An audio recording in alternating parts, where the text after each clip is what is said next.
Hello guys, welcome to my channel. Today guys is gonna be going to make a fried chicken, crispy and juicy fried chicken.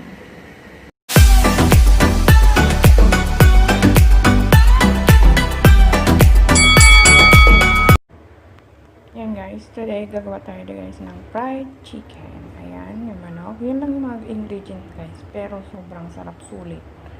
Tapos asin, tapos yan, yung mga ingredients na yan sa Arabic. Tapos suka. Kailangan lang natin may bowl. Ayan, yung bowl na yan. Lagay lang tayo ng suka. Ayan, konting suka. At saka konting asin. Ayan, konting-konti lang. Kasi ito ay malasa. Ayan, malasa yan. Ayan, ilagay na natin yung manok.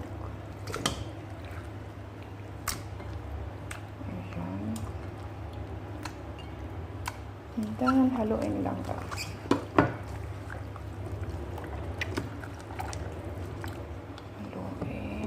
Haluin.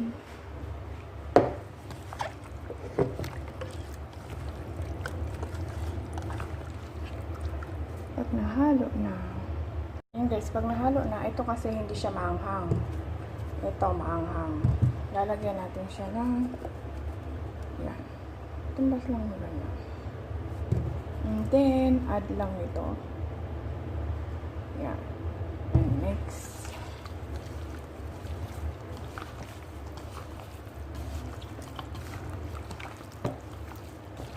Pag gusto niyo talaga sobrang malasa, dagdagan niyo lang.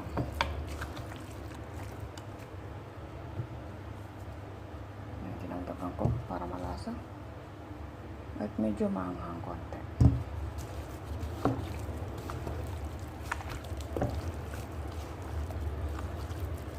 Yun. Sarap naman ito. Ayan.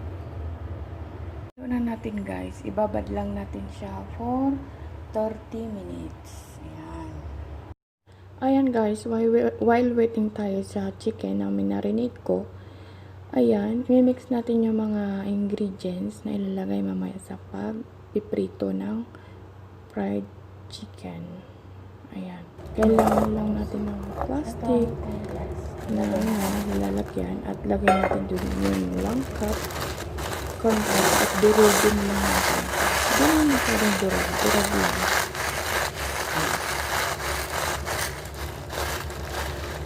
After na madurog na, i-add lang natin yung 1 cup all-purpose flour. Durog na siya. Ayan guys, durog na. At yan, lalagay ko yung 1 cup all-purpose flour. Lagay na tayo nito all-purpose flour.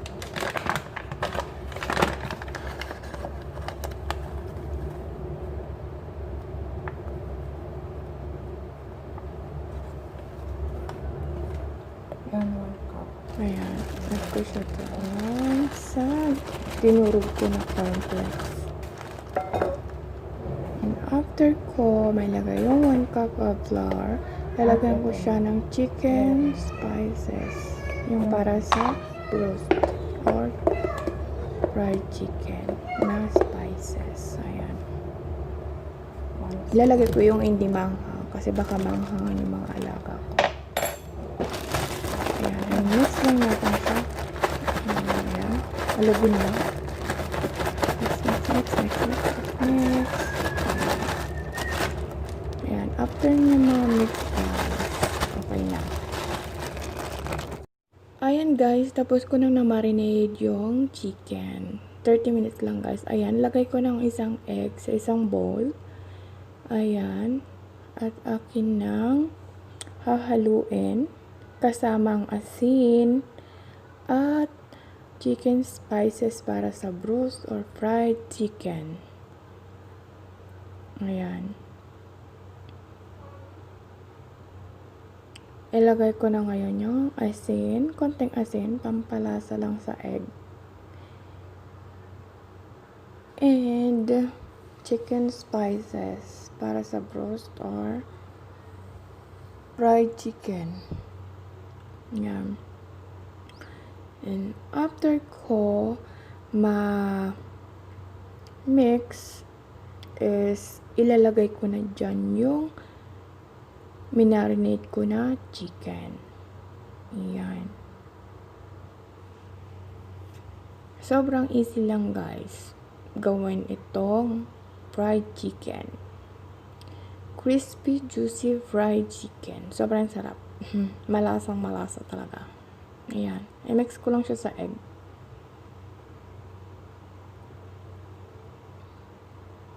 Ayan. Yung 1 egg guys, yung manok pala, ano yan, 1/2 chicken. Sa kalahating manok is 4. Kasi yung legs, hinahati ko yon sa 2. Tsaka yung breast, 2 din. Kaya medyo marami-rami din. Ayan. Ilalagay ko na siya guys. Saan nilagay ko? Ayan guys. Ilalagay ko na yung chicken. Dun sa loob na ginawa ko na legs, leg flour, cornflakes, and chicken spices. At madali lang kasi guys pag nilalagay sa plastic kasi pag shinake mo siya, paglabas niya, it's okay na. Ayan, ready to cook na siya guys.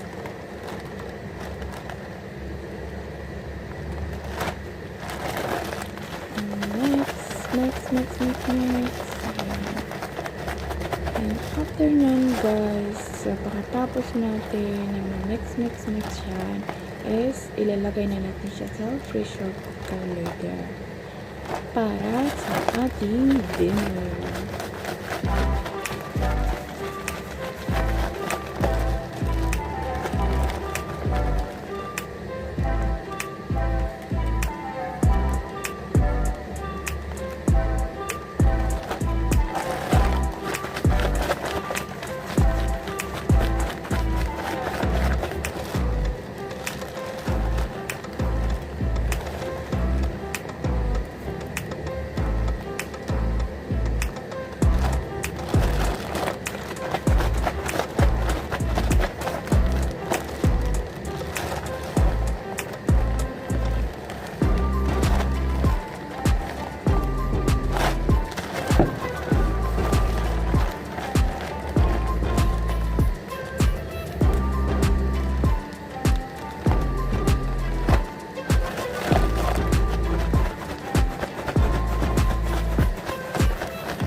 Ayan nga guys, tapos na tayo at ipa-fried na natin siya. Yan na yung mga nagawa ko. At mag-start na tayo mag-fried ngayon. Guys, kailangan lang natin yung pressure cooker na lagyan ng 1 liter na cooking oil. Fried cooking oil. Ayan, mainit na siya guys. Kaya ilalagay ko na ngayon lahat ng nagawa ko.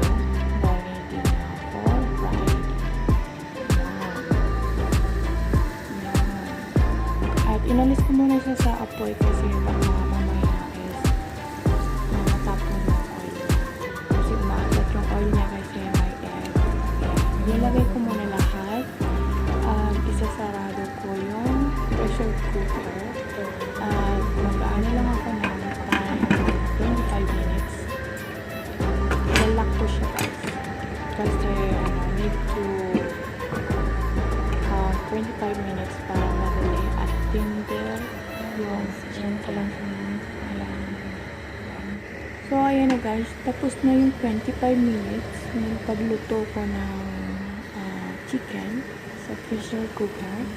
Ay ngayon guys, sobrang sarap, tender at crispy fried chicken.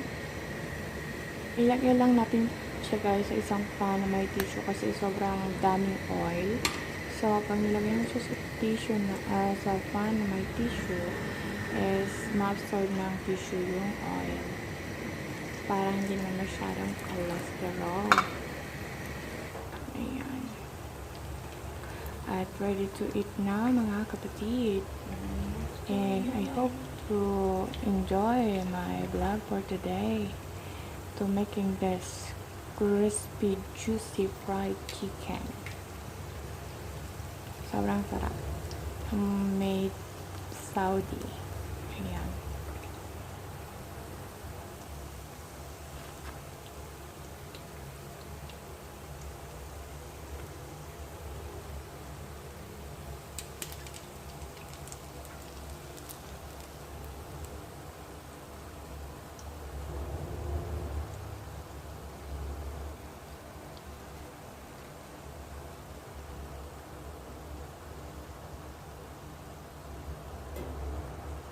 Ayan, ready to eat na guys with kiddos. Ayan, para sa mga alaga ko. 3 kids. And shall we guys? Fine, Let's enjoy. eat.